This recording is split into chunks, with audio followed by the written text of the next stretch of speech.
এই বিশ্বকাপ শুরু হওয়ার পূর্বে যে আমেজ ছিল, আমরা যে আশা আকাঙ্ক্ষা নিয়ে খেলা দেখা শুরু করেছিলাম, কিন্তু আমরা দেখলাম যে আসলে এই ফিফাটা মানে একটা দলের জন্য, বিশেষ করে আর্জেন্টিনার জন্য অনেকটা প্রশ্নবিদ্ধ হয়ে গেছে।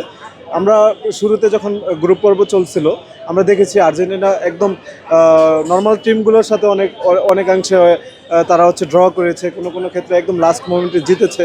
এবং আমরা দেখেছি সেক্ষেত্রে বিভিন্ন সময় রেফারি তাদেরকে মনে হইলো যে হয়তো ফেভার দিচ্ছে। তো এরকম হইলো তো আসলে এত বড় একটা বিশ্বকাপ, মানে এত বড় একটা আয়োজন প্রশ্নবিদ্ধ হয়। তা আমরা তারপরেও আশা রাখবো যে ফিফা এই ফাইনালে অ্যাটলিস্ট কাউকে ফেভার না দিয়ে স্বচ্ছভাবে খেলাটা জনগণকে উপহার দিবে বলে আমরা প্রত্যাশা রাখি। আর ক্লেমনের কিউআর কোড স্ক্যান করো আর ঘুরে দেখো বাংলাদেশের ঐতিহ্য। ক্লেমন ক্লিয়ারলি বাংলাদেশি। হ্যাঁ, এটা অবশ্য সত্য, কিন্তু ব্যাপারটা হচ্ছে যে প্রত্যেকে তো আশা রেখেছিল যে ফিফা কখনোই পক্ষপাতিত্ব করবে না, কিন্তু হয়তোবা প্রত্যেকটা দল একটা পর্যায়ে এসে যখন হেরে গেছে তখন তারা ফিফার দিকে আঙ্গুল তুলছে।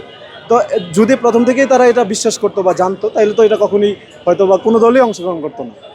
আসলে এটা মানে খেলারই অংশ, আমি মনে করি যে এভাবে না দেখে হয়তো বিভিন্ন জনে বিভিন্নভাবে আঙ্গুল তুলবে, আমরাও তুলেছি।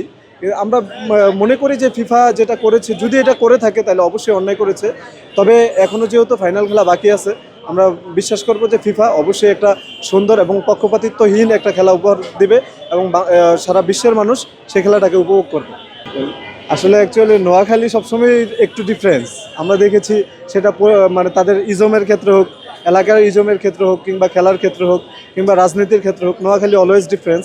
তো সেই ক্ষেত্রে নোয়াখালী থেকে এটা প্রত্যাশিত ছিল যে সেটা হয় আর্জেন্টিনা হোক বা ব্রাজিল সমর্থক হোক, এই ধরনের কিছু একটা হবে, এটা প্রত্যাশিতই ছিল। তাই না, বা সমর্থন না করলেও তাদের যে চিরাচরিত যে স্বভাব সেটাই ফুটে উঠেছে। আসলে আমি অ্যাকচুয়ালি ব্রাজিলের সমর্থক ছিলাম, আমি ব্রাজিলের সমর্থক, একই সাথে এন্টি আর্জেন্টিনা।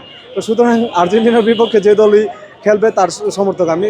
এই ক্ষেত্রে যেহেতু স্পেন, অবশ্যই স্পেন। আর্জেন্টিনা জিতে গেলে তো আর কিছু করার নেই, সেক্ষেত্রে আর্জেন্টিনার এটা এক ধরনের ক্ষোভ থাকবে, এক ধরনের দুঃখ থাকবে আর কি, এই আক্ষেপ থাকবে আর কি।